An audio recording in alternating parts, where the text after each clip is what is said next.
Welcome guys to another easy algo training. And today's training is going to be a super special one because we're going to be going through the master pattern concepts. And if you don't know what the master pattern concepts are, they are the concepts of how to trade using the indicator X. So indicator X is not just an indicator, it is also a methodology. And if you've been through the training, you will definitely have seen that there's a whole methodology section going through how it works, what's important about it, and how it is so important for every person to understand. So I'm going to be covering two very important things that are part of the master pattern concepts today. Number one is smart money psychology, because the master pattern concepts is based on the market makers, how they trade, and also an in-depth look at how psychology plays a very important role in your trading capabilities. If you're not attuned to the psychology aspects, this could be one of the reasons why you will end up failing as a trader. And it could even be one of the most important aspects to know. You know, the strategy is very easy, and I'm going to cover the strategy after that, which is the master pattern method. But the psychology part is the most important part, next to risk management and patience. But I'll go deeper and I'll explain to you today, because this might be a breakthrough for some of you guys. If you have not seen this before, it's going to be a pivotal training for you. So the psychology of the market. First of all, understanding your own psychology when you trade and understanding the psychology of the traders you're trading against. Because when you trade, you're actually trading against other people. When you make money, someone has to lose money. So when you win, you're taking money from someone who is actually losing. And it's important to understand the psychology of the people you're trading against. So we're not trading against lines. You're trading against people's emotions and people's beliefs. This is number one important thing to realize. You're trading against emotions and beliefs. Behind every trade placed in the market is a trader who believes they're going to win. A trader will not knowingly open a trade if they think they will lose. Just think about that. Markets are driven by beliefs and not by price. The current and future market prices are dependent on the beliefs that support it. So what causes the market to move is actually the beliefs of the traders, because they won't enter a trade unless they believe they're going to win. So it's beliefs that actually drive price. Therefore, we must analyze the belief and not price as our main focus when we trade. And this might be a bit of a perspective shift for a lot of you guys, but I'm going to do my best to give you enough clarity of how this works to be able to make that shift happen with your perspective. So we've got the supply and demand core essence, which is they believe they're going to win. Every trader you trade against, they believe they are going to win. In order to consistently win, you need to get into the market at the exact point where the masses have made a mistake. You see, so we've got the dumb money and the smart money. The smart money are the ones who are moving the market, and they're the one winning. The dumb money are the ones who are pretty much losing most of the time. For you to win as a trader, you have to trade in alignment with the smart money, which is what I'm going to be showing you today. But in order to trade with the smart money, you have to understand this principle. You get into the market at the exact point where the masses or the dumb money have made a mistake in the market. And understanding that when you look at the charts, it's important to look at the charts in a way where you're observing where are the places on the chart where the dumb money are going to make a mistake. So what would happen if you were tricked into believing the opposite of what was going to happen? So in the market, you're about to enter into a trade and you think the market is going up. You think it is, you're tricked. See, if you were tricked into believing the opposite of what was going to happen, you would buy instead of sell, and you would sell instead of buy. You would always be losing. You would always be making the wrong decisions. You would always be on the wrong side of the market. And I felt like this at times, and I'm sure a lot of you have felt like no matter what you do, you seem to always end up on the wrong side of the market. And there's a very good reason for this. Trading is a game of psychology and belief. This is so important to recognize. In order to win, you have to do the opposite of what the mass market is doing. So the mass market are tricked. They're manipulated into believing what is not really the truth about how trading occurs. They're literally, there's an illusion that's created to most traders, and this is why most traders end up on the wrong side of the market. So you have to, the key to winning as a trader is you have to do the opposite of what the mass market is always doing. You have to supply to the retailer or the dumb money and not buy with them. So if you're buying with the dumb money, you're going to end up in the same position as the dumb money. If you're going to buy with the smart money, you're going to end up in the same position as the smart money. When the masses are buying, you are selling to them. When the masses are selling, you are buying from them. This is the switch that occurs. This is the switch that I really want to impart into your mindset, is that you want to do the opposite of what the mass market is doing. And by understanding how the smart money trade will give you that edge in knowing how the smart money, what the smart money is doing and what the dumb money are not doing. This is how you can take advantage of understanding who is driving the market and how they're actually driving it. You have to think like the institutions, and the institutions can be the market makers, the big players, whoever's got the large amounts of liquidity, whoever's entering in the market with the biggest position sizes are the market makers for that asset you're trading. And it doesn't matter what asset you're trading, there's going to be someone trading that asset who has large liquidity, large position sizes, and they are the market maker for that asset. So let me ask you a question. What if you were trading with $100 million? How would you need to trade? This is an important thing to understand, because we might not trade with $100 million. Well, you guys probably wouldn't be at this training if you were, but in order to understand the smart money, it's important to understand how would you trade if you did have $100 million to trade with. How would you enter your positions? Where would you enter? Where would you exit? Because when you're trading with such large amounts of capital, you can't trade normally like we all trade, entering with $1,000 or $10,000. You can't trade that way. You have to trade very differently. And this is how the smart money trade. So traders like you and me, we don't move the market.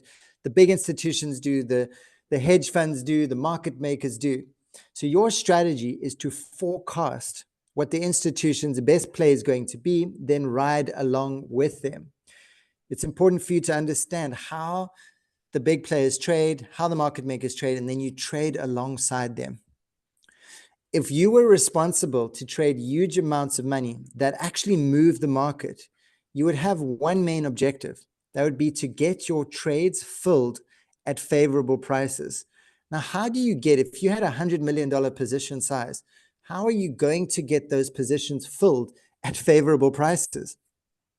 You would not want anyone to know your plan, because it would be more difficult to accumulate profitable positions and distribute them. So first of all, you'd have to be under the radar. You'd have to be very underhanded in your approach.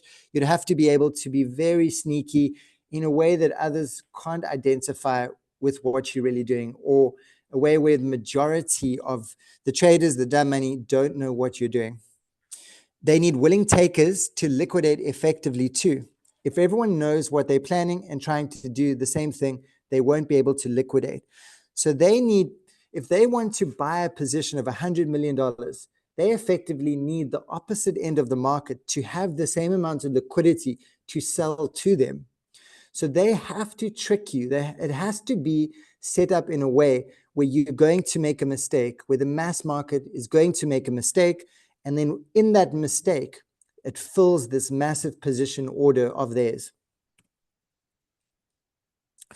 But the key that underlines everything is that belief drives the market. And that is why it's so important for you to have a very accurate belief about how the markets really work. Because if you don't understand that this is how the markets really work, you won't have the right belief system when you're trading. And beliefs are the foundation of how successful traders become successful. It's their belief about how the markets actually work. So here's an example of the process I was just describing to you. So this is the example of the banks. Whenever I say the banks or institutions, I'm just referring to big players, market makers, whoever's got large positions in that asset or that market you're trading. This is the strongholders, accumulation and distribution. So everything is based on accumulate and distribute. Accumulate, and it's part of It's part of a subcategory of trading called the smart money concepts. If you guys haven't checked it out, you must definitely check it out. A lot of my training is based on it as well. Have a look at the master pattern concepts and the smart money concepts. There's a lot of great value in learning how those work, and I will teach it, and Pramod will be teaching many things about that. But over here, you can see we've got the strong holders. They accumulate buy positions from the weak holders. So remember, it's the strong always buying from the weak. The weak is the people who have reached their pain threshold in the market, and they give up their positions, and they give them up to strong holders. And then over here, we've got the strong holders liquidate their buy positions to weak holders for profit. So we got the accumulates in the green and the liquidates in the red. So you can see this is how it works. If you don't understand the master pattern concepts, basically we go into the first phase of the market cycle, and the indicator X marks out these phases. This is basically where supply and demand is temporarily balanced. Whenever you get a contraction box forming, the contraction zone starting, you know that the buyers and sellers have become equal in the market. They've become neutral. And this is the reset point in the market. It's basically where the buyers and the sellers, where the book is balanced. The book of business becomes zeroed out and completely balanced to zero. And then anything that's happening underneath these value lines or underneath the box is the places where you want to start accumulating your buy positions. And you can see over here in the green, you start accumulating. And most of the time you want to accumulate underneath the value line. I'll go into a little bit more detail how that works as I progress. But the key is at these swing low points, you want to be accumulating. And then when we get higher up, we hold those positions, and then we start distributing those positions when price seems to deviate away from value. So we've got the phase one contraction, phase two, where supply comes into the market, positions are being accumulated by the strongholders for later distribution. So you're filling your inventory with positions over here in the green. And then we go into phase three over here, which is the trend phase. This is where demand comes into the market. Positions are being liquidated by the strongholders for profit. So there's this current phase setup, this three-phase setup that is constantly happening in the market. And if you understand how this works and you base it on the concept of how the smart money trade, because this is the methodology by which the smart money utilize. This is their trading strategy. Indicator X is based on the smart money trading strategy. So here's a pro tip. A very important thing to understand is your number one priority as a retail trader is in analyzing the market is to understand how the banks, the market makers, the institutions are competing for liquidity with each other, which is based on this method. Your number one objective is to emulate their trading behavior.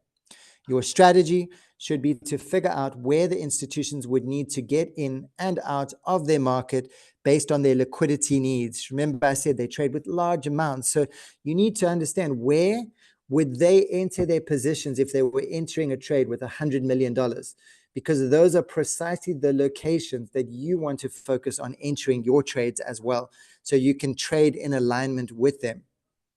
This is the natural reason. Okay, so this is the natural reason people fail at trading. And this is also so deeply ingrained in psychology. This is the most important ingredient that's missing from most traders. And it's a lack of this emotional trading cognition. Emotional trading cognition is basically going into how your emotions are being affected when you trade and how to control them and how to not trade emotionally at the same time. Because the market is designed to trick you into wanting to enter positions at the wrong time. So I've got a question for you guys here. Are markets really controlled by fear or greed? You know, a lot of the retailers, we're conditioned to believe that there's fear in the market or greed in the market, fear in the go. But I believe there's something else. And I'm going to share this with you, and then you can make your decision yourself what you think about it. Greed makes you take bad trades, right? Greed makes you stay in trades too long. That's right. Greed makes you over leverage. Greed makes you feel FOMO. Now, greed can very strongly influence you. I mean, all these things I mentioned right now are very important points. I'm going to read them again. Greed makes you take bad trades because it clouds your emotional judgment. It makes you stay in trades too long, so you don't take profits in a trade because you want more, and then you end up losing the money from that trade. It makes you over leverage, so you go too heavy on your position because you want to make like a fortune off a trade, and then you end up losing all that money. Or you feel FOMO when there's a trade happening and you're not in it, you want to get into that straight away without properly analyzing, and that is emotionally trading. On the other hand, we've got fear. Fear makes you scared of missing out. So it can cause a fear that you're going to miss out on a trade. But also, there's a fear that makes you scared of losing money. So sometimes if you have a big loss, you get fearful of entering another trade because you're scared to lose again. So as soon as you go into fear, it alters your perception. It changes your emotions. As soon as you go into greed, it alters your emotions. Once we become emotionally compromised, it is very impossible to see clearly. It's very impossible to make good trading judgments, because to make proper trading decisions, it should come from a place of non-emotion. It should come from a place of just pure logic, rational decision making. So this is only true to a certain extent. Traders want to be productive, not greedy.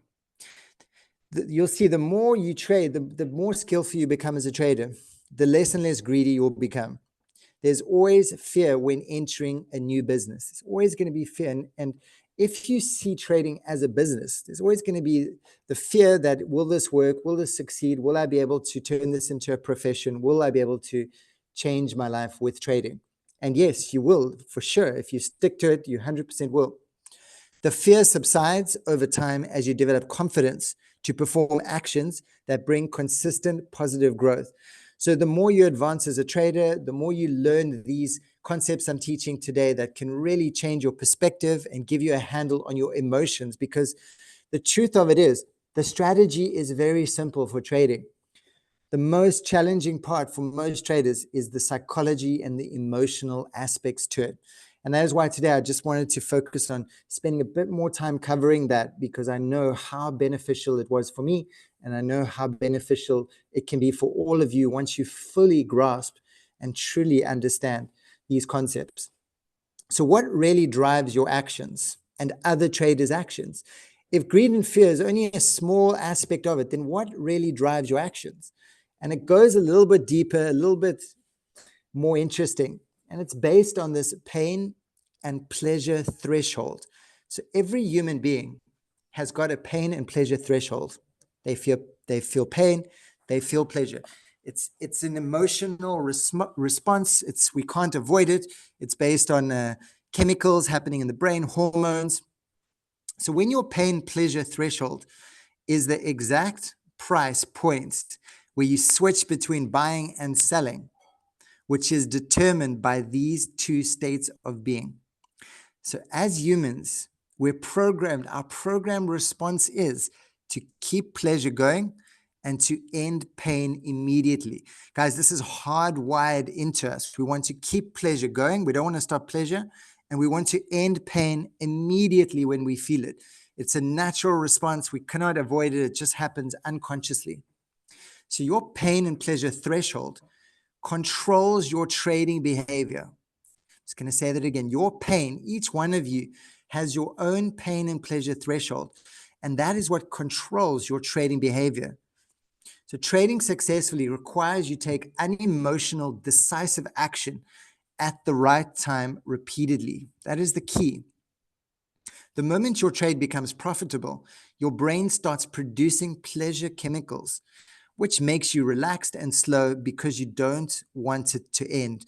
So whenever you go into profit, your brain starts producing these pleasure chemicals, which floods all throughout the body, and you can feel it in the body, adrenaline, all these good feelings. You elated, you're floating at this stage.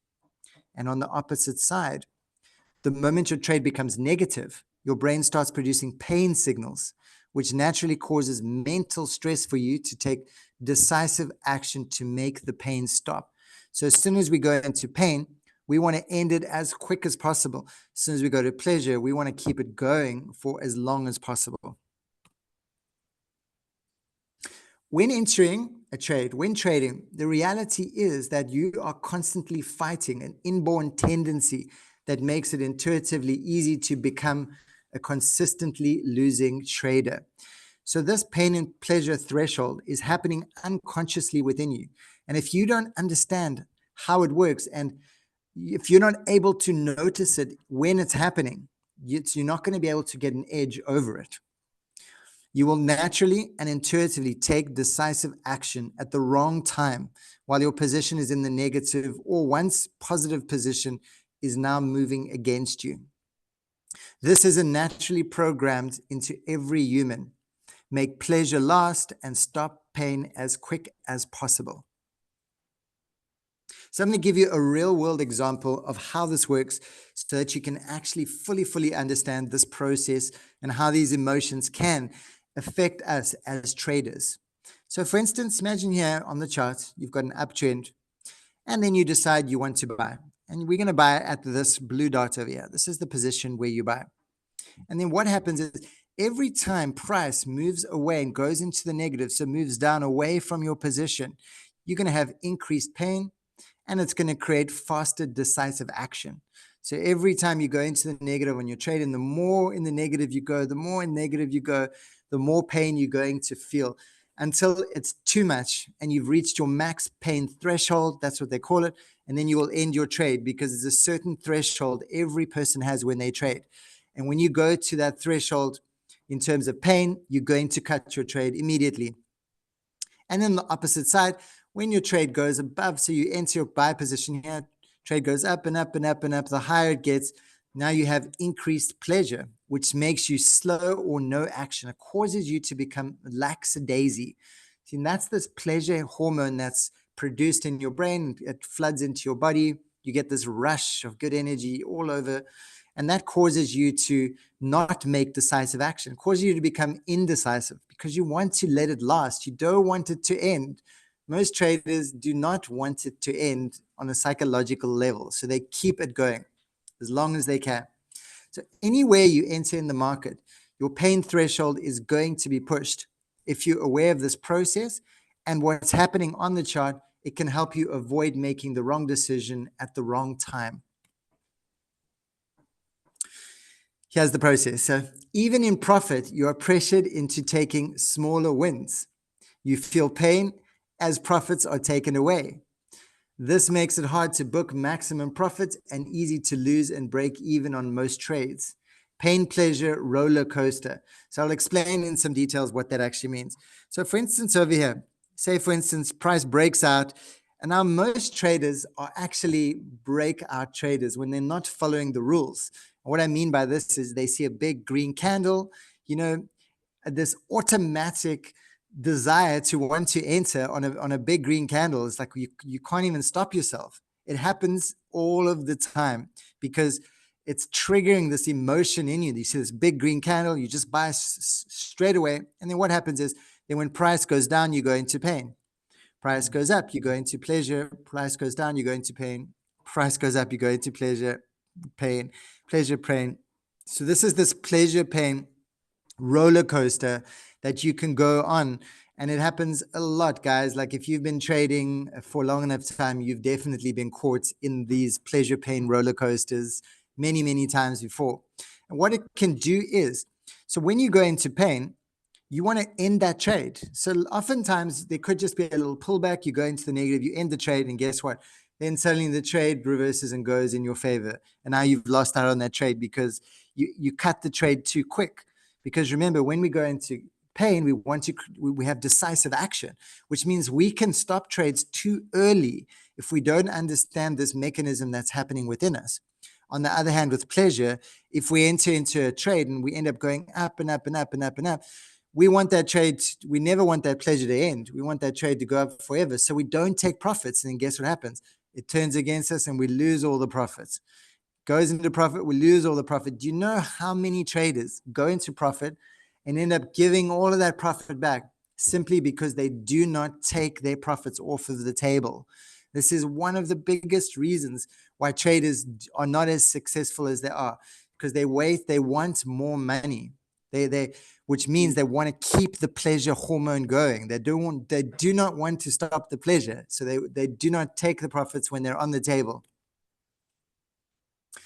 There's a rule, guys. Now, this is actually a proper statistic. It's called the 90-90 rule. Most traders lose. So 90% of traders will lose 90% of their capital within 90 days or less. This is actually a statistic. And the main reason this happens is because traders do not understand these concepts that I'm sharing with you today. Because of the nature of how the markets really work, 90% of the trades you take at any given price point will take you out of the money at some point. Guys, most of the time, if you enter a trade, there's going to be a moment, 9% of the time, where you're going to go into the negative on that trade. It is completely normal for that to happen. This will cause your natural pressure to stop the pain and take decisive action at the wrong time. A lot of traders, when they do go into the negative, they cut the trade because of this natural emotional process to want to end pain. The intensity of that pressure is dependent on your trade size, placement, and timing. And that's why it's also important that you don't trade too big a position sizes, that you're not fully dependent. If you've only got a certain amount of capital left and that's your full life savings and you're trading with that, this is going to cause an immense amount of pain when the chart goes against you. So there's so many other faculties to keep into mind. When you do trade, don't trade too heavy. Don't trade with money you can't afford to lose, and make sure you have you're in a good place emotionally when you trade. So here we are. Why are people successful with demo accounts, then they lose when they switch to live trading? I don't know if you guys have ever traded with demo accounts. When I started trading a demo account, I was winning every single trade. It was amazing. I thought I was going to become so rich. And then when I started trading on a real account, I ended up losing so much. And this was the reason, because there is no pain. If you're trading demo accounts, there is no pain attached to that because you're not actually losing anything. So I always recommend to people, don't trade on demo accounts, trade on real accounts as quick as you can. Just trade smaller position sizes. That's all you have to do. Just start trading small amounts to start out with. So other factors that increase your pain will be your desperation, your lack of capital, whether you're going too high leverage, and if you have emotional stress in your life. So these are very important factors to take into consideration when you trade so that you can put the least amount of pressure on your pain and pleasure threshold. All traders are subject to their own pain and pleasure threshold. And it's important for every trader to understand, what is your pain and pleasure threshold? Ask yourself that question when you're trading. Become super aware of when you go into pain, when you go into pleasure, and the decisions you are making when you're feeling those emotional states. There is a point where you will get out, which is your breaking point. Each trader is pushed to a breaking point. And you see what's happening in the market right now. Traders are being pushed to their breaking points right now in the market. You get pushed and pushed and point. And at the point where most traders, they exit their trades, they've been pushed too far, that is the point where the market will turn around. Because why? Because you've given all your position sizes over to the market makers, and now you've filled their positions by you giving your position up. You will never get rid of this tendency, guys. You'll never get rid of this pain and pleasure threshold, but understanding it will make the difference. Understanding of it, being aware of it, when it's happening to you, in the moment it's happening to you, it's going to give you a massive edge, guys. Really, this is probably one of the most important things you could ever learn as a trader, is understanding your personal pain and pleasure threshold. So how do you work with it for profit? This is the key. How are you going to use it to make profit? By understanding this process and being aware of your own pain and pleasure threshold in real time. Like I was saying, when you understand this, when it's happening. So like when you go into the negative and you start feeling pain, you can understand this is a natural process. Don't cut your trade too early. It's just going to give you a very big upper hand. And as soon as you recognize it when it happens, you will know exactly what I'm talking about. The key ingredients in any successful trading strategy is being consistent at recognizing when the masses of traders have made a mistake. So if you combine your pain and pleasure threshold with the awareness of, now when you look at the market and you look at your charts, you want to look through the perspective of, where are the dumb money, where are the masses or the mass traders, where are they going to make a mistake? Next time you look at the chart, just focus on looking at it through that perspective. Where on the chart, where in the markets are the masses of traders going to make a mistake? The key ingredient in any successful trading strategy is wait for the masses. Wait for them to be pushed into pain, guys. Wait for them to be pushed into their pain threshold. Then use their liquidity to enter and exit the market at the right places. If we understand that we're all being pushed into this pain and pleasure threshold, you want to find the positions on the chart where you know traders are being pushed into pain, where they're being pushed into their pain threshold. That is precisely the location where they will exit their trades. That is the precise location where you will enter your trades. This is how the market makers trade. This is how they think. This is their psychology. This is their strategy. By understanding where people are entering and exiting the market based on their pain and pleasure threshold, that's where you take action. Your entire strategy would have to be based on others being wrong. So this is it, guys. Every time you look at the chart now, really have a look through this perspective. So what is the solution to this craziness? And it's called the master pattern. And this is what indicator X is based on. The three market phases: contraction, expansion, and the trend phase, all based on average price. This pattern, guys, is going to show you the exact position on the chart where you're going to find balance within your pain and pleasure threshold, and it's going to keep you trading in alignment with the market makers, with the big players, because it's based on their strategy of how they trade. So the master pattern is the physical charted manifestation of the mass market pain and pleasure driven behavior. It is based on discovering where pain and pleasure is located on the chart. These three phases of how you can read pain and pleasure unfolding in the market. This is the only pattern that matters in all financial markets because it directly addresses how money is being transferred based on how traders trade. Understanding this pattern is the key to entering the market with the least pressure put on your pain, pleasure threshold, and maxed winning probability in your favor. Understanding this pattern shows you entry points that have the least probability of putting you in the pain. And I'll show you exactly how that works. So you can see here, learning how to follow this pattern in trend is the best way to consistency in trading because we've got these value lines. You can see over here, guys, we've got the contraction boxes and we've got the value lines. We only buy our positions when we're on the entry timeframes. We're only buying underneath value. And what that means is we're buying in a position where we have the least amount of pressure pushed onto our pain threshold. You see, if we buy above value, the chances are if price dips below value, we're going to go into pain. But if we buy underneath value, there's not much more room for us to go into pain. So it keeps us at the balance point within our pain and pleasure threshold.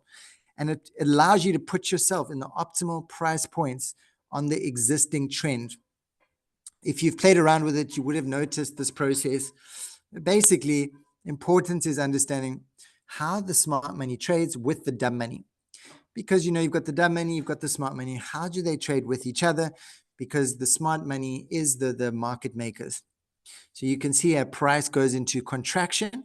This is the neutral belief zone. So the contraction phase is the neutral belief zone. And then we get this value line. So the value line is also showing you the neutral belief level on the chart. Just imagine every time you see a value line now, you're seeing neutral belief in the market. When price drops below the value line, that is where a lot of traders a lot of dumb money will start selling the market. And this is precisely where the smart money wants to start buying the market. So you see, this is what happened. Price breaks out below. You can see the dumb money starts selling and the smart money starts to buy. So remember, guys, the smart money is always doing the opposite of the dumb money. The retailer is always doing the opposite of the market makers. So we want to do the opposite of what the retailers are doing. And then price breaks out below. The dumb money starts to sell. The smart money starts to buy because now they're accumulating their inventory because they know this is the best place to accumulate underneath value. Then FOMO kicks in. Smart money starts aggressively buying because now they have, they have dumb money are selling to them. So now they have liquidity to buy from. And then suddenly price shoots up above value. So now we're above the neutral belief zone. Dumb money get stopped out. They get stopped out of their position. Smart money uses their liquidity for profit taking. So this is the strategy by which the smart money benefit off of the dumb money. So dumb money versus smart money. This is another way of conceptualizing how this works. So you can see we've got the contraction box over here. We've got the value line, the neutral belief line. And then basically underneath the line, underneath it, it's undervalued area. This is where smart money takes profit. This is where the retailer are actually selling. Above the line here, this is an overvalued line. This is where the smart money starts taking profit, and this is where the retailer buys. So remember, the retailer and the smart money are always doing the opposite of each other, and that's why it's so important to understand where is value located on the chart. You only want to be buying under value and selling above value. That alone will keep you on the right side of the market, and it will keep your pain and pleasure threshold at balance. So why do most traders struggle to become profitable? Number one, they're undercapitalized, which causes them to take too big risks. This is a very big problem for a lot of traders. You know how many traders end up losing everything because of this? They do not understand dumb money's role in supply and demand, and how tracking and taking advantage of their mistakes is the only way to make consistent gains. So 95% of deposited funds are transferred to 5% of the top traders. 95% of traders are losing in the market, guys, and all their money gets given to the 5% who understand this process and understand the role of smart money. So here's basic strategy of how it's actually working. So how the markets really work in a nice way to understand is you've got dumb money over here that buys, smart money distributes. So here, where we start over here, we get a new token that's born or it's in the market. Unfavorable news hits the token, right? Hits the mainstream. Then what happens? Then the price starts to go down. When the price moves down, dumb money starts panicking and they start selling. They start selling. Then dumb money sells and smart money starts buying. So as the price is going down, the smart money is buying, the dumb money selling, and then the sell-off cools. Then positive news hits the mainstream. And the price moves up. And then as the price starts moving up, guess what? The dumb money starts getting interested. And then the dumb money buys, smart money distributes to the dumb money. So you can see this process is fueling. The smart money is basically using the dumb money's liquidity to fuel this process, because the dumb money are only getting into the market when it's green, whereas the smart money are getting into the market when it's red. So I don't know if you've ever heard that saying, don't buy in the green, buy in the red. It's very, very true. And it's something to take to heart. So make sure when you're looking for buy positions, it's better to buy into the red than it is to buy into the green. It's better to sell into the green than it is to sell into the red. And it's based on that concept, buy low, sell high, buy low. You don't want to buy high and sell low. Okay, so the golden rule to trading smart: never enter a trade until you have accumulated your position from someone who has made a mistake. If there's any takeaway from today, this is so important. So how do you know when traders have made a mistake? It all starts with defining value. This lets you know whether you're getting a good deal or not. So if you understand indicator X, have been through some of the trading, you'll understand what the value lines are, what the contraction phases are. Value is known as the contraction phase. It's the future tipping point between bull and bear markets. So you see these value lines are the zero belief line, the neutral belief. It's also the neutral notional line. So whatever, it's the separating point between the buyers and the sellers, bear and bull markets. Value is confirmed when price settles into a range between a previous high and low point. So you can see price comes down, it goes into contraction. Contraction is the exact location where the buyers and sellers become equal in the market. That's when these boxes are drawn. It's this equalizing of this liquidity. So the value line shows a tipping point between an overbought and oversold markets in real time. When the contraction phase happens, it means buyers and sellers have temporarily agreed on fair market value, which stops the trend. So the average price of the contraction area plays forward to forecast market behavior and opportunity, which I'll go into deeper information on the charts just now. Trading will oscillate around value until the higher time frame players take control of the market and the trend breaks out. So our whole strategy is based on what's happening on the higher time frames. And based on what's happening on the higher time frames, we want to trade accordingly and in alignment to the higher time frames. And then we go into the lower time frames to look for our entries, but our entries are going to be in alignment with what is actually happening within the ecosystem you're trading in, within the sentiment of the coin you're actually trading. This value area and average price line is organically created through real price activity. This is why it becomes a reliable reference point in the future more than support and resistance. So these value lines, these contraction boxes, they never change, guys. Once they've been established, they stay there for good because they're based on price action principles. The average price line is static. It can never be redrawn. Once the market has confirmed the value area, once you have a confirmed value area, it's there for good. You see, so this is what gives our indicator an edge over other indicators in the market. Once it's there for good. It does not change. These value lines make up the backbone of market structure and showing you the best places to enter your trades. Like there's no better entry points that you will find on the chart. This is why this is such a great tool to use. It is a bit more advanced. So we do recommend traders to always start with TrendX, but once you get a handle on it and you start understanding TrendX and how the system works, you're going to love this indicator. It is amazing to work in combination.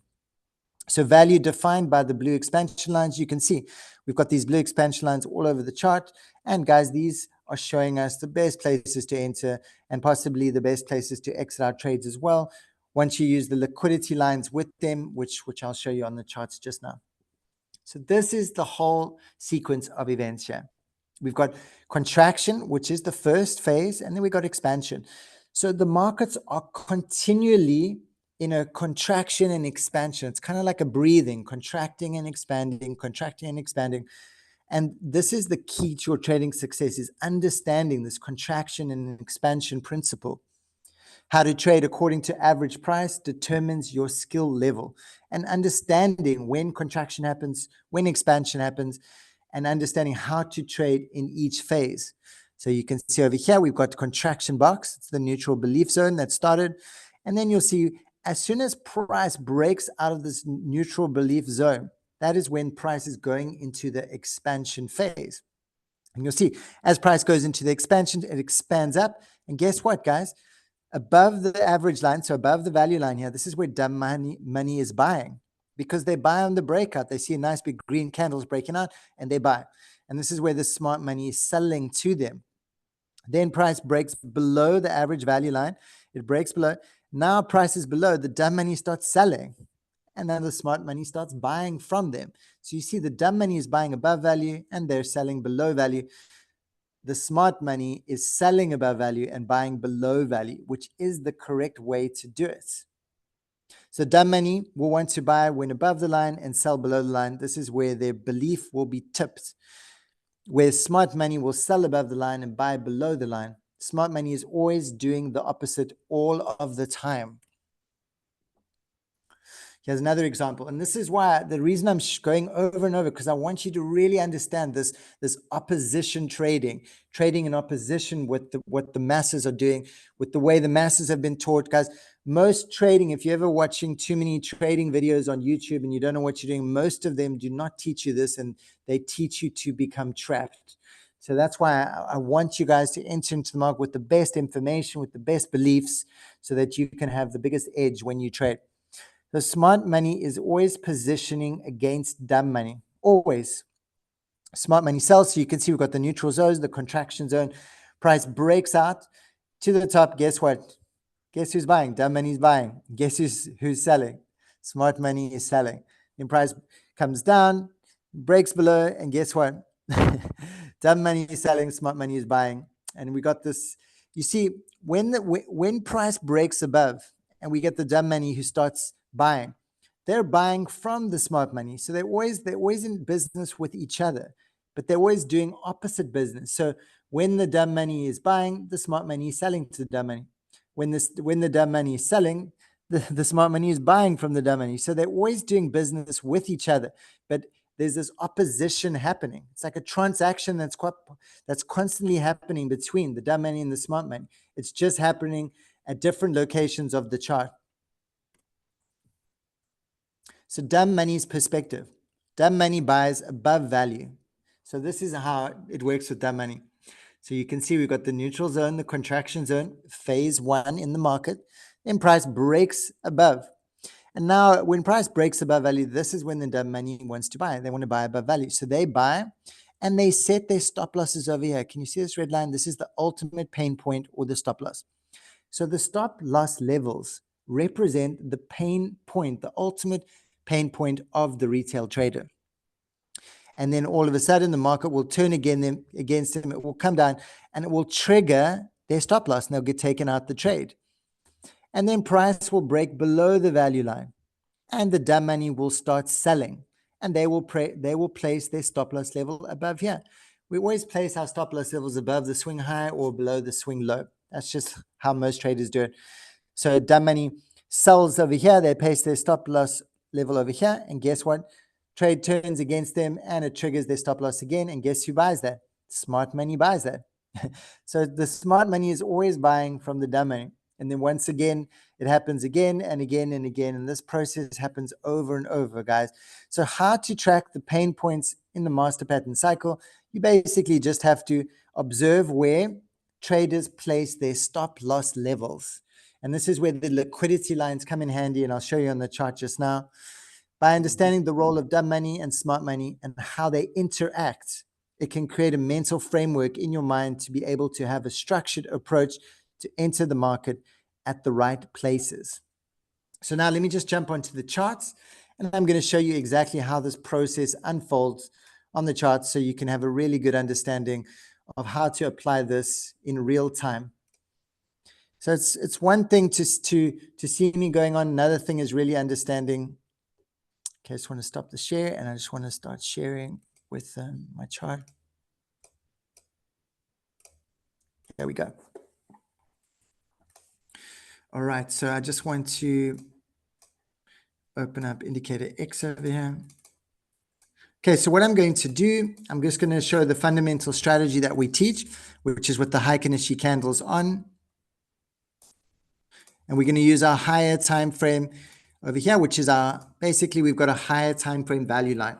So here's our contraction boxes. So remember everything I just shared with you and see if you can retain that information as you're looking at the charts and as I'm explaining to you the process on the charts.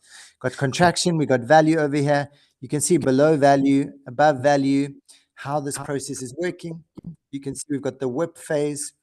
I just want to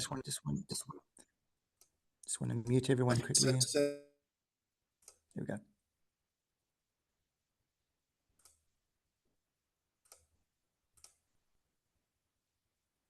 All right, let me get back to that. Okay, here we go. So you can see, so I'm going to put also on the liquidity lines over here. So you can see, guys, we've got all these liquidity lines now. These liquidity lines are showing us where the stop loss levels are located on the charts.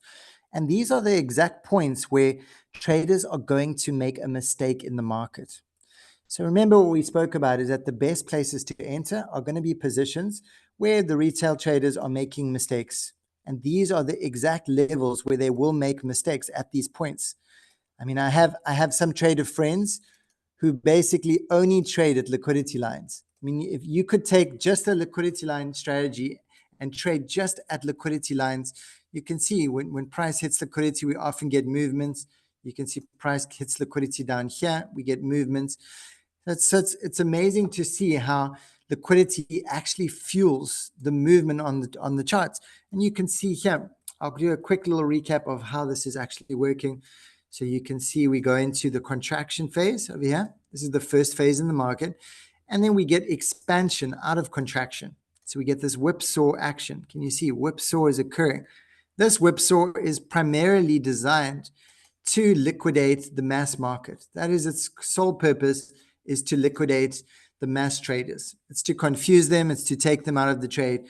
And how this works is based on what I was just showing you, is that every time price gets above value here, as price is going up, this is where the retailers are going to start buying. They're going to start buying up around here. They're going to see these green candles. They're going to think the market's going up. They're going to start buying. And then the market's going to drop down and it's going to liquidate all of them. And then it's going to get over here. And then all of them are going to start selling because they think price is now dropping. You know, they don't understand how to trade according to value. And this is the value line. and they are trained to do the opposite. See, so then they'll start selling at this point, and then the market will turn against them and liquidate them. So now if you had to turn these two around, if you had to invert this trading process, which is doing the opposite of what they're doing, we want to sell above value. So we want to, when we get up close towards these liquidity lines, we're selling. When we get down below value here, this is where we're buying. And this is the master pattern concept. It shows you to swap it around. What the retailers were doing, you want to do the opposites of what they're doing. You want to do what smart money is doing. Smart money is always buying underneath value. See, underneath this value line, if I zoom out, everywhere underneath value is a place where you want to start looking to buy. And I mean, there's so many different ways to trade this strategy, and I'll go into the basic strategy. Now, I have spoken about it many times, and we've got the training in the group as well that goes over the basic strategy. But how the basic strategy works. Now, remember, everything I've spoken about today, you want to keep those concepts in mind. Is, you want to enter a trade when the mass traders make a mistake. You want to be aware of your pain and pleasure threshold when you're trading, and where other people are pushed. So you see, when other traders are pushed down here, this level, guys, when we hit these stop loss levels, this is where most traders, the retail traders, their pain pleasure threshold is pushed. So they're in maximum pain at this point, and this is why they exit their trades here. So they exit their trades, which becomes liquidity for the market makers. The market makers enter their trades, and then it shoots up. Now their positions get filled, and then the same thing happens again and again. So the main strategy that I'm going to go over with you, it's a simple strategy. You can pick any coin. It works on the same process. I'm going to show you. We work on two time frames. We've got a higher time frame, and then we've got a lower time frame. And I'm just going to show you with the EMA, because I really enjoy using the EMA as well. So over here, we're going to move to the 12-hour. So the 12-hour, this is the time frames I like to use, and you can discover your own, or you can stick to the time frames that are taught in the training. You want to use one higher time frame, which is your bias. It's your higher time frame bias. You want to zoom out. You want to look at the bigger picture. You want to observe what is happening within the ecosystem that you're trading within, and you have to zoom out. I mean, you could go into a daily, you could go into a 2-day, 3-day, a weekly chart, but the importance is that you're zooming out first. Once you zoom out, I like the 12-hour because I don't like to hold my trades too long. So I'm more of a scalper. So I like to look at the 12-hour from a higher time frame bias, and then I like to enter on either a 15-minute or a 5 minutes on the lower time frame for my entries. So what I've done here is I'm using a 1 hour 200 EMA, 1 hour 200 EMA, just as giving me remember, the EMA is a companion tool, and we're just using it as a companion in this example. I'm not using it as my main decision-making tool. I'm just using it as a companion tool to help me make decisions. A lot of people, because remember, the EMA is a lagging indicator, and I'm busy working on an indicator that's going to basically change the game when trading with indicator X and with trend X, and it's going to be price action. It's not going to be lagging. It's going to be basically like an EMA, but a real-time EMA with non-lagging functionality that's based on price action movement. And that should be done in the next week or so. Then I won't really ever talk about the EMA again. But for now, the EMA really plays a pivotal role in just understanding the concept of how this works. So what we can do is, guys, the first step here is we want to understand the bias of the market. And remember, the higher time frame, if you understand the master pattern, how it works, we've got basically over here, this is phase 1 occurring, and then we've got phase 2, which is expansion phase. So this is the expansion phase happening here. You see prices expanding, it expands. So what we want to do, we want to trade an expansion leg. So on the higher time frame, this is one of the strategies, and there are a few different ways to do this. So this is just one of them, the most common one I'm teaching, because it is one of the easiest ones to trade. So there's 2 positions you can enter the chart with this strategy. Number 1 position is you're going to enter when price deviates away from the value line. And I'll explain to you now. These are the first positions are going to be away from value. And then the second positions are going to be when price is crossing value. So you can see this is where price is deviated from value. And then this is the area where price is crossing value. So I'm going to use this little framework in my explanation now with you. Just this, it happens all the time on the charts. So you'll see whenever you look at the charts, you're going to see this process happening over and over. So I'm just going to give you an idea of how it works. So then when you guys do your back testing, you will understand what I'm talking about. When price deviates, can you see this is the value line over here? The further away price gets from value, so you're going to see here, see it's getting further and further away from value, and it's getting closer to these liquidity lines over here. Can you see all these liquidity lines? So the further away price gets from value, the greater the chance of it reversing back, because the value line acts as a magnetic level that will attract price. So the further away price gets from value, the greater the chance of it snapping back to value. So you know, if you see price far away from value and you can see it approaching all of these, can you see all these liquidity over here? Look at all these liquidity lines. So you know it's approaching the max pain threshold of many, many traders. And you can see it didn't trigger all of them, but just before it, you can see those big candles. We get these liquidation candles happening. So there was massive orders being executed at this place, potentially because a lot of people had buy orders down here. I mean, if it had just gone a little bit further, it would have basically triggered all these stop loss levels over here. A lot of traders were probably saved at this. But the further away price gets from the value, the greater the chance it's going to come back to value. So this is the different ways we can trade with this. We can wait for the extension from value to trade back to value. And we can use the candles. You can see over here, if you look at the candles, if I zoom in, you can see we start getting indecision candles, and then we get this hammer candle, which is a reversal candle, and then we get a flat back Heikin-Ashi bullish candle, which could have been our sign. Now we can start entering our position, and then we want to trade back to the value line. We're on a very higher time frame, so this would have been like a 18, 15, 16% move back to value. That's the first way we can trade. So the deviation away from value, anticipating the reversal, which we observe the candles, and then we can trade back to value. So you can see, look here, we've got gray candles all the way down, and our first white candle, which is the bullish candle over here, it's a flat back. That shows us it's an engulfing candle. It shows us now demand is entering back in the market. So that can be our side to start looking for longs back to value. The second place we can enter is when price crosses the value line. Now, this is one of the best places that I teach that you look for, is this crossing of value. Because remember, the value line, it represents the divide between the bullish and bearish. And because we're trading these expansion legs, can you see we're trading the expansion leg? That's the expansion leg up. The expansion legs around value. This is, if you look on the higher time frames, you're going to see price likes to create these expansion legs around value. It's the method the market makers use to actually liquidate the dump money. So what we do is we wait for price to cross above the higher time frame value line. You can see it's crossed with these very big momentum candles, flat back bullish Heikin-Ashi candles, which show momentum. This is the exact point as price breaks above here.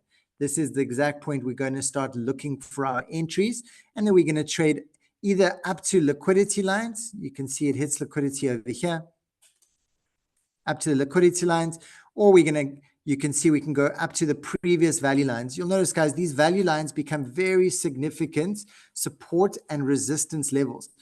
They become extremely strong support and resistance level, and you'll see price respects them. I mean, look at that exact point where the previous value line was located, price hits it and responds to it. Like, you can't make this up, guys. It's to the T.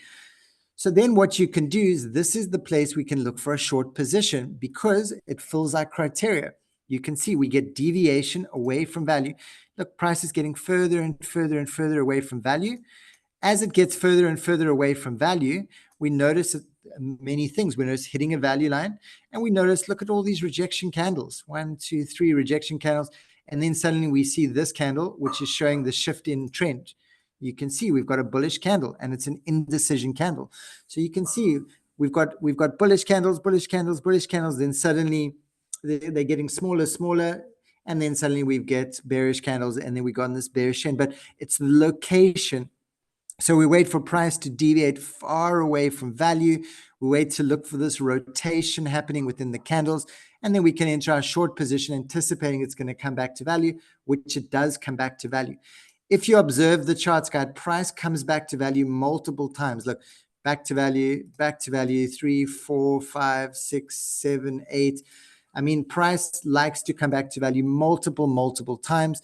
So it can become a very good probability tool that we can use to enter our trades and exit our trades as well. So the 3 entry points are going to be price deviating away from value, entering longs back to value, or when price is crossing value, or when price deviates away from value and we can enter a short back down to value. Those are going to be our higher time frame locations that we're going to look to enter. Then we're not going to enter on the higher time frame. The higher time frame, we're just looking for price to get into the right locations. Once it's in those locations, we're going to go into the lower time frame and we're going to look for entries. So I'm going to give you an example now of how we do this. What I'm going to do in this example, I'm going to turn on 2 indicator X's on the chart. One is going to be the 12-hour, because you can see we've got the 12-hour here. So what I've done in this example, I've got the 12-hour showing. This is this big value line. And then we've got the 15-minute value line showing as well, just to help us trade in alignment with the two together. And you'll see here, every time price is below the value, can you see over here? This is a great example, and I'll show you on the higher time frame chart as well. Let's see if we can find out this exact location over here. Here we go. Perfect. So what I'm going to do is I'm just going to come back to this location. So you can see over here, this is where price just broke below the value line. Can you see? Price is just broken below the value line. And remember, this is our prime location on a higher time frame value line. We're anticipating this expansion leg on the higher time frame, which can usually be quite a lot, 10, 15, 20%.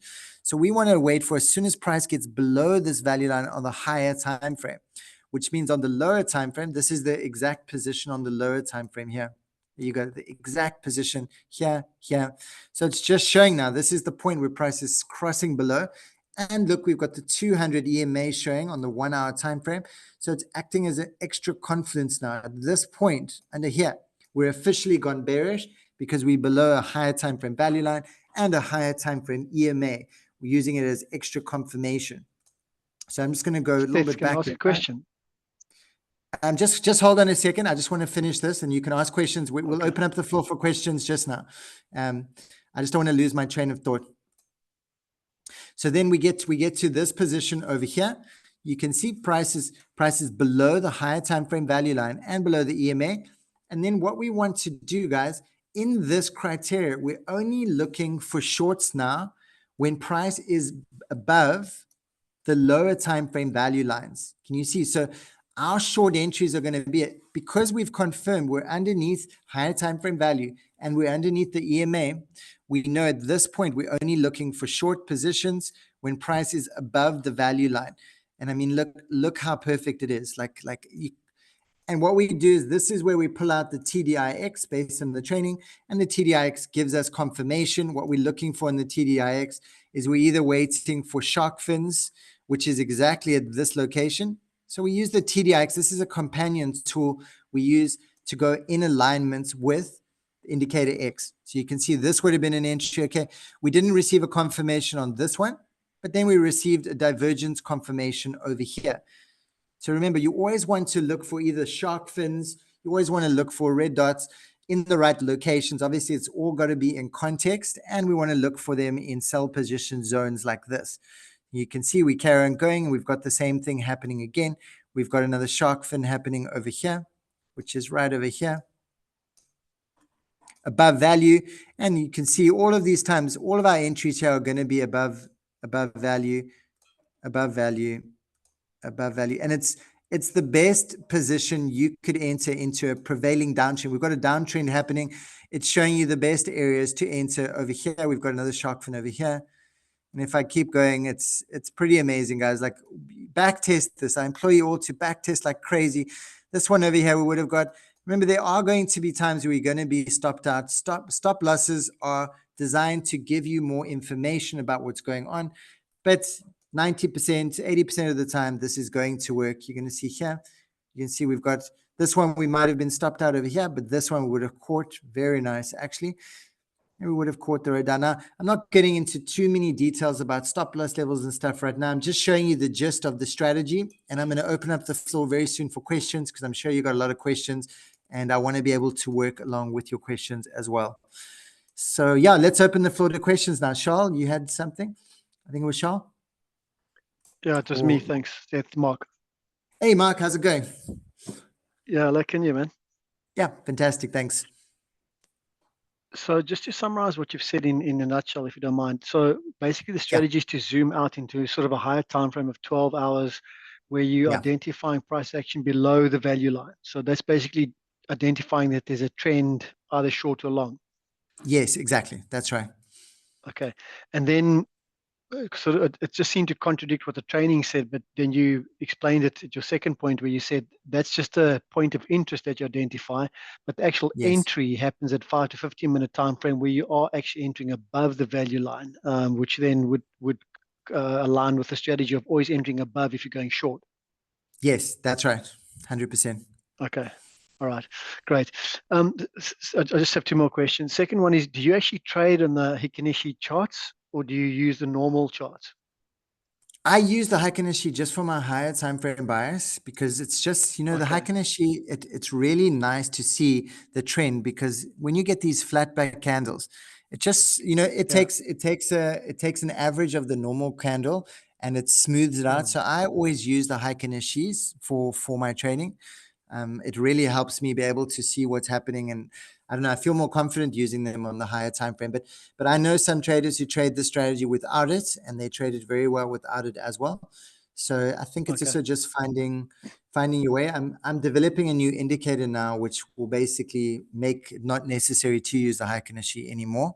And it's going to make things a lot easier using this strategy, which I'm super excited about. But yeah, this is just the way I've done it, and I've gotten a lot of success doing it this way.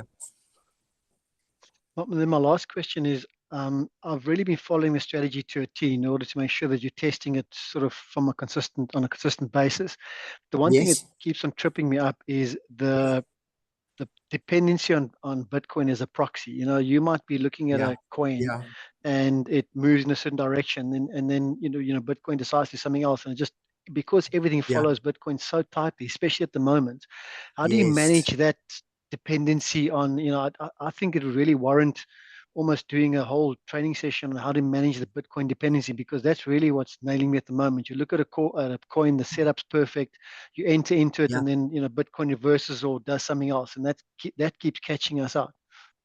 Yeah, definitely, 100%. What you could do in that instant, and I can do a training next week specifically on this if you want, is you Yeah. track Bitcoin as well. You'd always be tracking Bitcoin alongside. So let's just say Bitcoin's going to come down. You can see at this area, we've got a very nice liquidity line.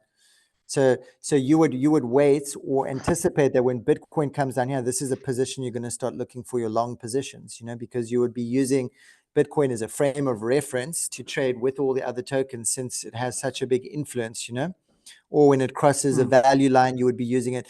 I mean, I've often seen a lot of coins that don't follow Bitcoin, and those are usually the ones which I actually like to trade. So like right now, the market's going down, but if you look and you see certain coins that are actually doing the complete opposite, they're not operating on the same fundamentals that what Bitcoin is utilizing. So those can become very good assets to trade that because they're not linked, they're not following Bitcoin's, let's just say, heartbeat. So how do you identify those coins?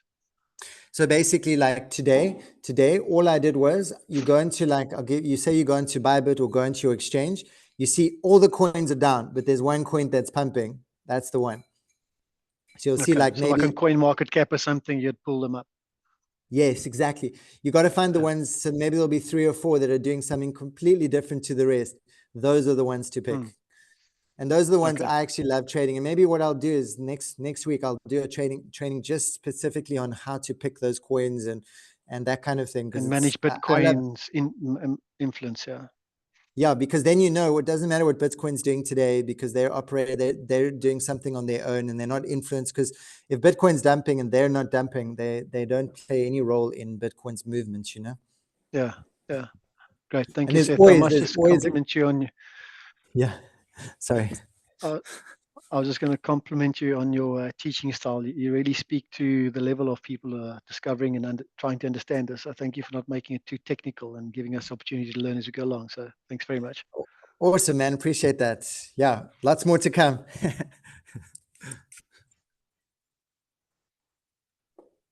Hi, Seth. I believe it's me. Hi, Hugo. How's it going? Hi. Good. And you? Yes, fantastic. Thank you. Okay. I just want to clarify one thing that I might be a little bit confused about. Yes. There was one slide that you showed up, and also Yes. you mentioned also afterwards that the smart money. First, you can keep the BTC chart, but Yes. for what I understood, the smart money, and I saw the chart with the value line on a higher time frame, and Yeah. the smart money at the moment, according to that slide that you showed, smart money Yeah. is buying because it buys below the value line. You're saying down here? Well, maybe down here, or yeah, I don't know if only down there or when it's below the value line, you know? Yes. Yes, Okay. exactly. Yeah. But only on the certain points, on the liquidity points, or it does a kind of a DCA on a high time frame when it's below the value line. That's the part that confused me, because we are looking for a flat back candle to check bias. Yes. And in Yes, this case, exactly. we have a flat back candle there on Bitcoin in 12 hours. So we were looking for on a lower time frame for shorts. So we are selling. But if the Yes, exactly. smart money is buying, we are being their food, right? Yeah. I'll clear that up for you. So I'm Yeah. referring specifically to your entry time frame. Okay. So we've Okay. got two time frames. So whatever time frame you're entering on, we're following that strategy. Mm-hmm. The higher time frame is purely for your bias decision making. So if I was going to enter on the 12-hour now, I'm purely going to enter underneath the value. You see. Mm-hmm. Yeah. But I'm not entering on the 12-hour. I'm entering on like a 5-minute or a 15. So then I'm going to be doing it completely different. So we're using the higher time frame just for bias. So it's that the way I was teaching is specifically only for your time frame you're entering on. Okay. Okay. Cool. Understood. Awesome. Cool. I have a question. Yes. When you have multiple liquidity lines, how do you determine which one to use as your markers?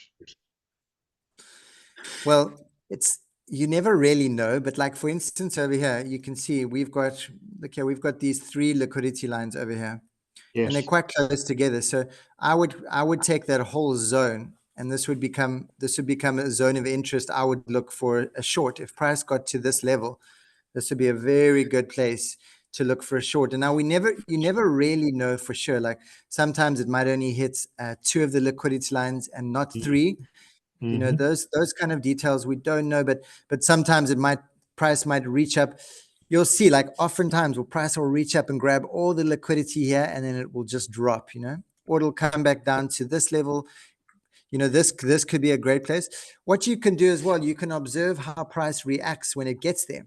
So like if price comes down to this level and I see a reaction of orders at this level, and I see price is not closing, so maybe I wait for the candle, and the candle does not close underneath this level, then it's a confirmed swing failure pattern.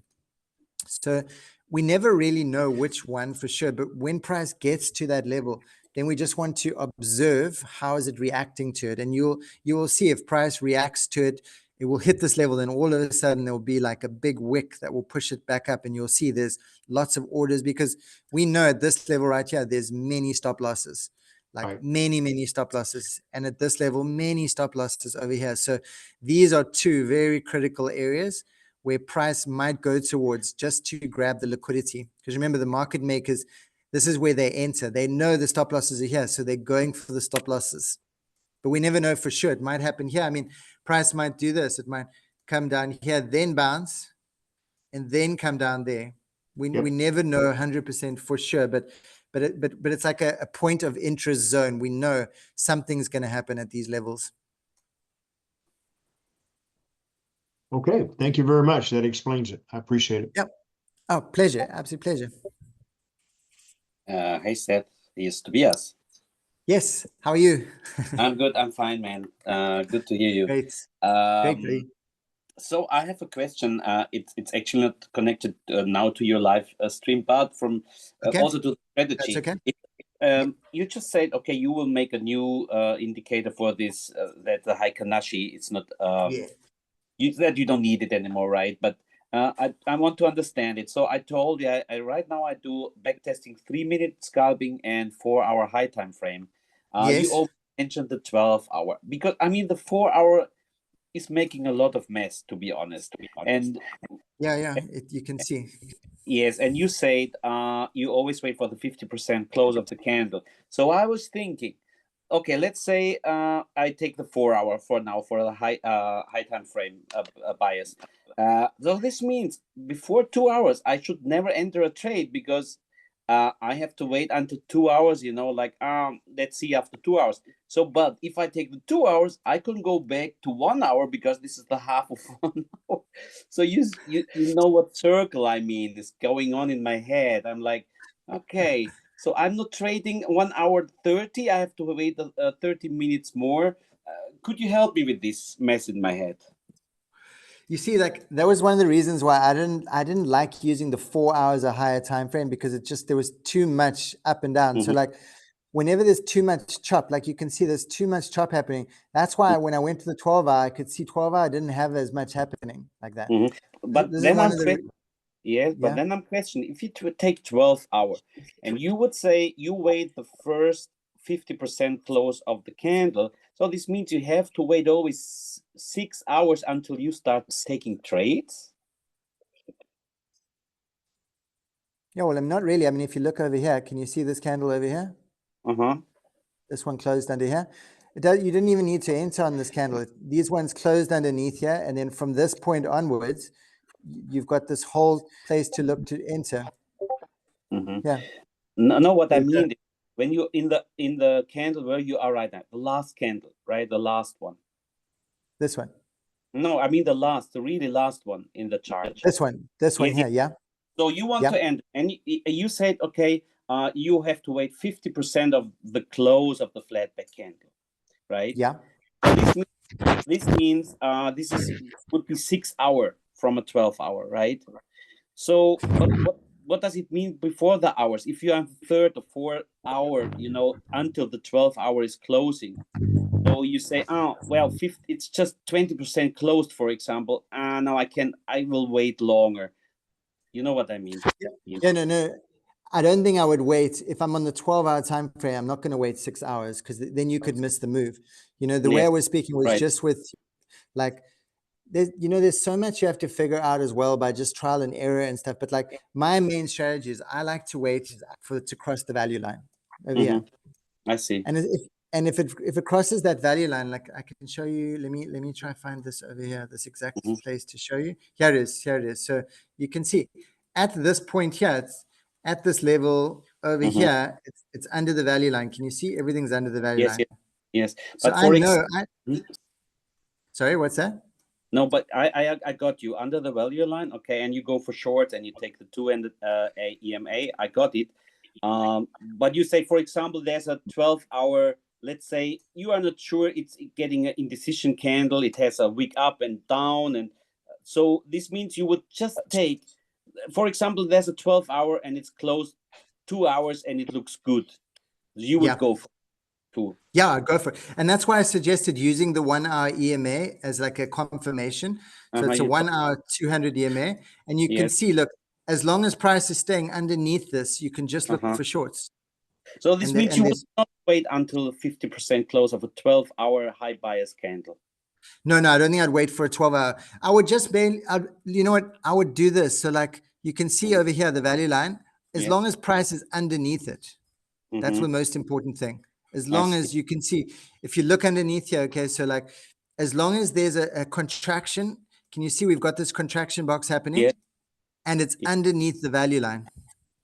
That's what I want to see. Yes, and with the 12 hours, it's very hard to see the market is changing, right? Because it could change when it's far away from the value line. I'm not sure what you mean. It could change. Oh, when Turn it's very far. Yeah, yeah. But this is right here. This is right here. It's right next to it. Right here. Right now, I'm right here, you know. I'm very close. You want to enter as close to the value line as possible, because I know right now, as soon as it gets further and further, like over here, now it can start reversing near here.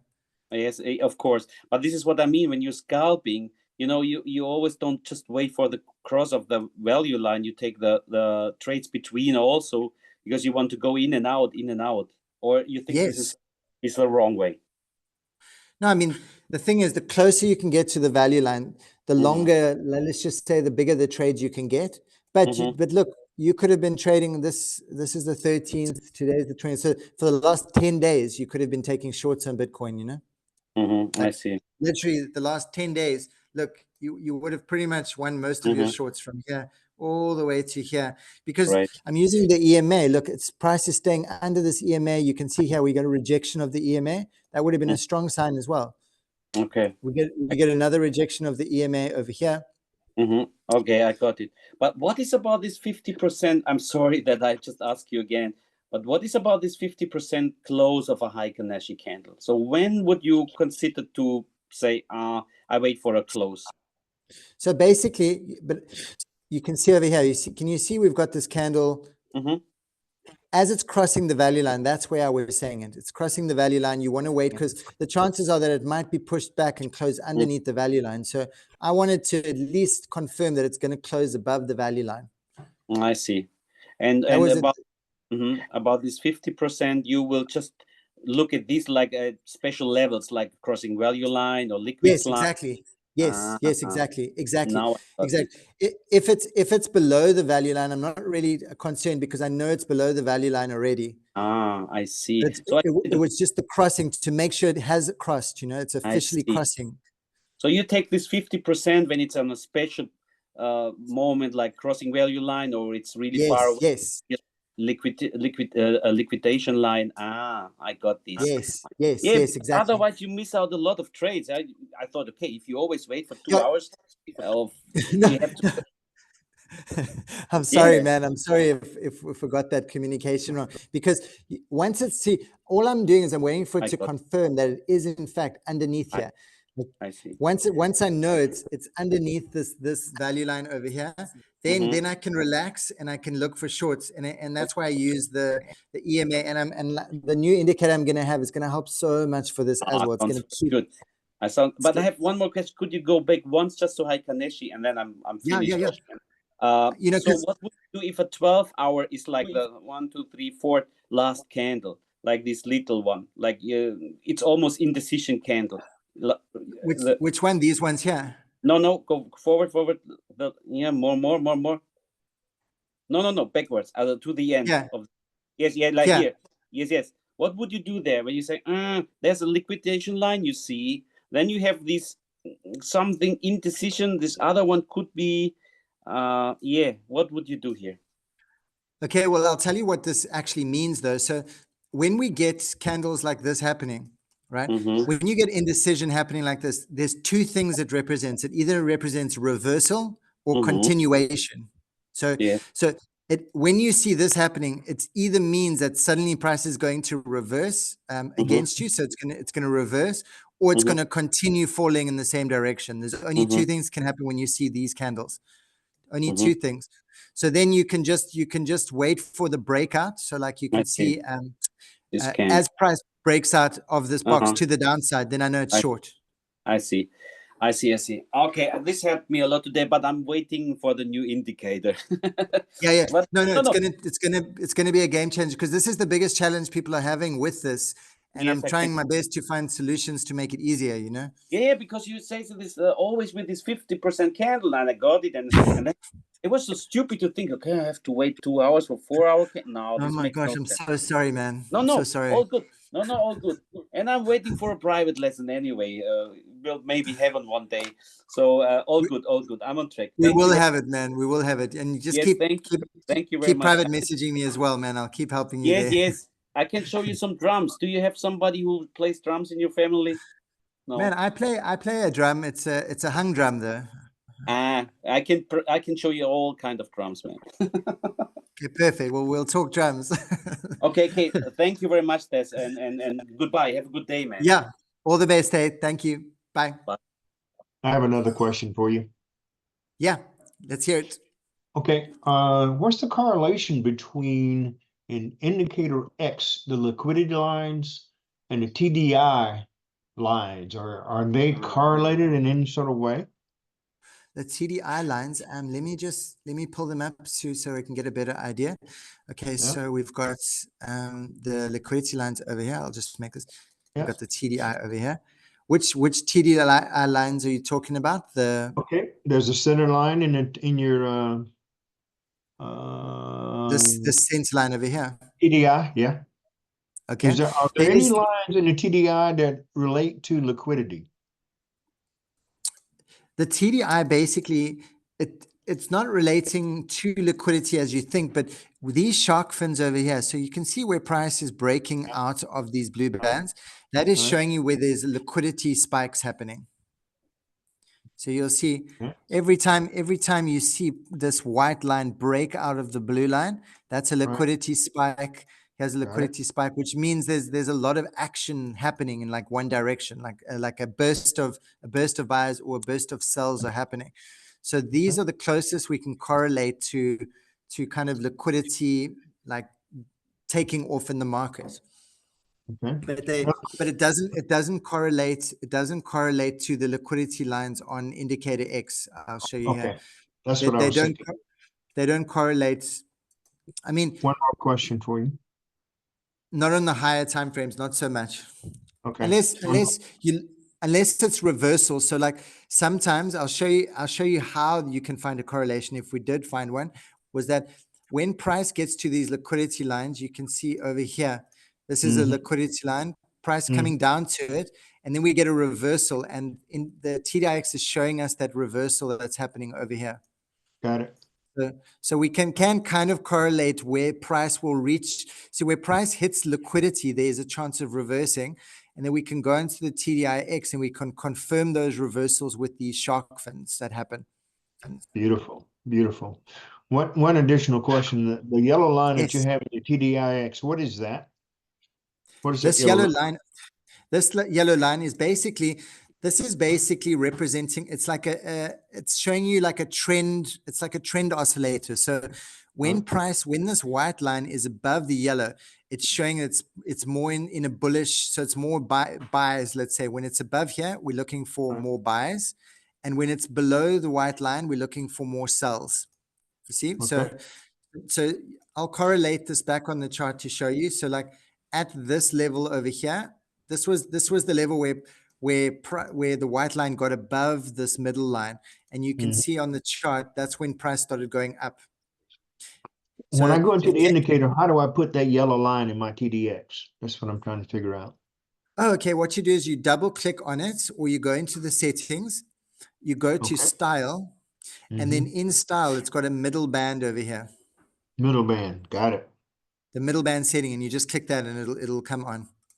Then you got it. Yeah, it's a great confirmation to see. Look, if price is holding, like you can see, if I look at this region over here, you can see price is above. This white line is above. All here, it's above. So from this point onwards, we would be confirmed that we can look for longs only until it breaks below, and then it breaks below at this point over here, and then at this point we're only looking for shorts. You see, because we're below the middle line. So the middle line is just showing us where it's best to look for shorts if it's below it. If it's above it, like over here, we're looking for longs. So it's the same premise as the fair value line, same premise? Yes, it's got the same premise as that. Exactly, the same premise. That's below. What I was trying to figure out. Got it. Yes, yeah, it's got the same premise. It's just another form of confluence to get confirmation. Thank you. Absolute I'll make pleasure. that change immediately. Fantastic. Okay. Have a great day. Yeah, all the best, Roy. You too. Anyone else got a question? Yes, me, Richard. Hey, Richard. Thank you for the session. I have two questions. Yes. For the extraction of the box, you have also the gray box, and sometimes it's between the price between the gray and the green or the red one, Yes. how much value do I have to get? Do I use for the gray one? Okay, so the gray one basically represents, so you get two types of expansion that happens in the market. I'll show you here, because if you understand the mechanism of it, it'll give you a very good understanding. So say, for instance, price goes into contraction over here, right? We get two things that happen. We get price, let me just draw this middle line here. So there's two different types of contraction that happens. When price breaks out. You did it. Oh, Hello? sorry about that. I need to mute myself. I'm celebrating over here. Happy celebrations. Okay, so we get two types of contractions that happen over here. We get contraction. This is what we call a multi-leg expansion, where price breaks above, below, and above and below. And that's what's going to cause this to turn either red or going to turn to choose green, right? For the gray ones are different. The gray ones are showing only a one-legged expansion. So it's showing price is going to only break to one side of the chart. Can you see it hasn't come back yet? So when we get this one-legged break, it's showing us that there's volatility happening. So if we've got a gray box and we see a breakout happening, we know that volatility is pushing it away. So we want to mainly focus in that scenario on the red one, because the red one is a confirmed value line. Gray ones aren't confirmed yet. They're basically just showing us, like you can see over here, we got a gray box, and then we got these big candles just breaking out to one side. Then look, we got this big move just to one side. So the gray was just saying that there's a one-legged expansion happening, which is just this one leg that's expanding down here. Whether the red ones are showing us that there's been a multi-leg expansion around the lines. So the best ones to follow is always going to be the red or the green, because they confirm value lines. The grays are just letting us know where expansions are happening to one side and not two. Yeah, but I selected only the red one, and yes, I selected the gray, the minor, and yes, the green, and still the gray one pops up. yes. It's I've hard coded that into it. So like you'll see, I've turned them off as well, but I still have one. So it'll always show you the first one, because what happens is if it doesn't show you the first one, if you have it all off, then sometimes you can miss a move, because if I had this turned off, say there was a gray one forming over here now. Say there was a gray one forming over here. I can still use I can still use it. It still provides me with a lot of information. It's showing me now that this could be a place where price could reverse. So I've preset it to hard code that it'll always show you the last one as gray until it confirms. So I use the red one now and not the gray one above. Yeah, in this situation, you would use the red one. Yeah. Okay, but if the red one wasn't here and there was only a gray one, then you would use the gray one. Yeah. Okay. And another question: you use the strategy when you crosses the value line, but there is also a strategy where you uses the most downside or the upside when there is a reversal. So what strategy do you use then? You're saying over here when it's reversing? Yes.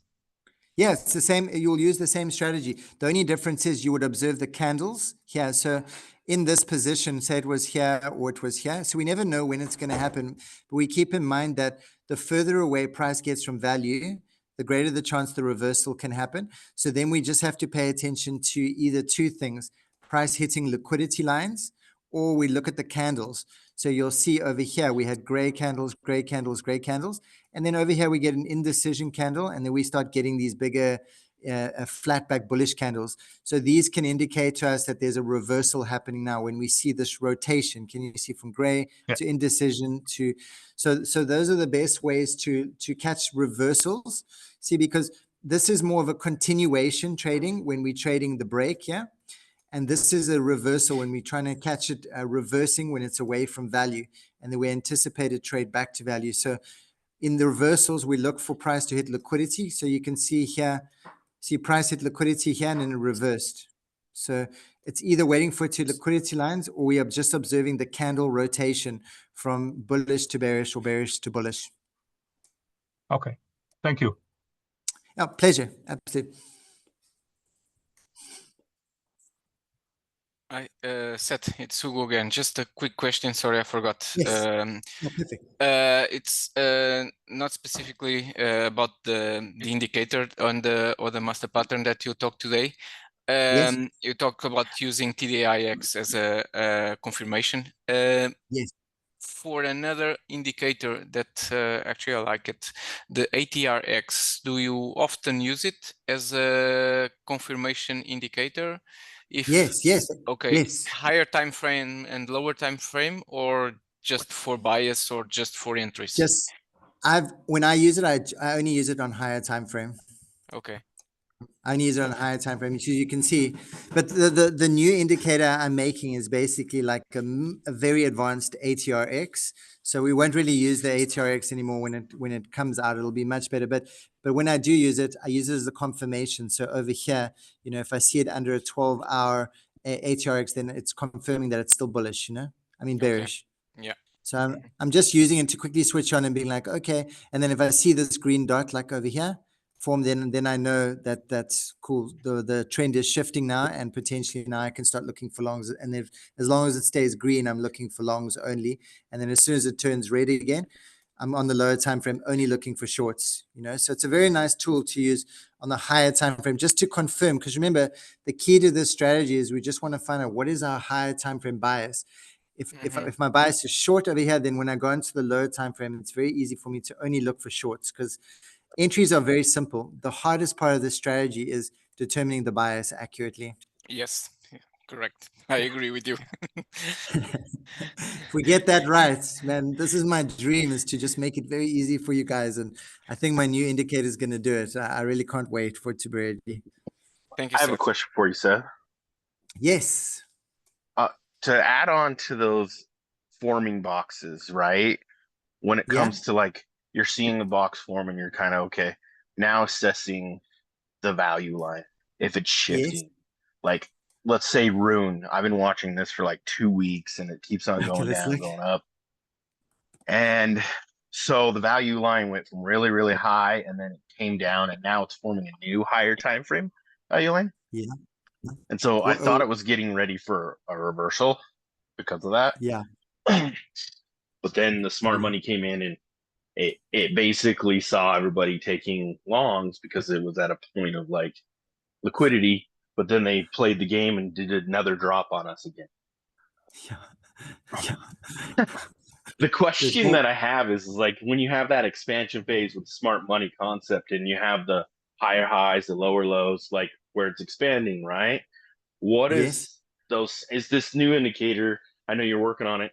It sometimes it can break the counter trend and go up, right? And then it also will do another smart money concept of like, okay, it's doing an up, down, and then they'll sometimes do a down, up, and sometimes they won't do a down, up. You know what I mean? So like, how do you catch those? You know what? Is there Sometimes the best thing is to do is if there's too much chop happening, to go to a higher time frame. And then if there's still chop, go to, so you keep going to one higher time frame higher until you're getting less of the choppiness. Because sometimes if you're on too low a time frame, notice they can be choppy. But the new indicator I'm developing is going to work off of imbalances. So as soon as it detects an imbalance in the market, it'll let you know. And then usually whenever an imbalance occurs, there's lots of price action that happens after that. So it'll be adding that extra factor in. Yeah. So like that's the thing I've been trying to find out and learn. I was like, okay, in these equal equilibriums is what they call in smart contract in the smart money concepts, is like it's just bouncing off of equal highs and higher equal lows. It's like, okay, it's getting ready to do it, but it's like, okay, do I wait for the higher high or do I wait for the lower low? And man, these are the things that I don't know if we'll ever have like 100% guaranteed answer for, Yeah, I Like know. otherwise, That's why I'm saying like there's always probabilities there.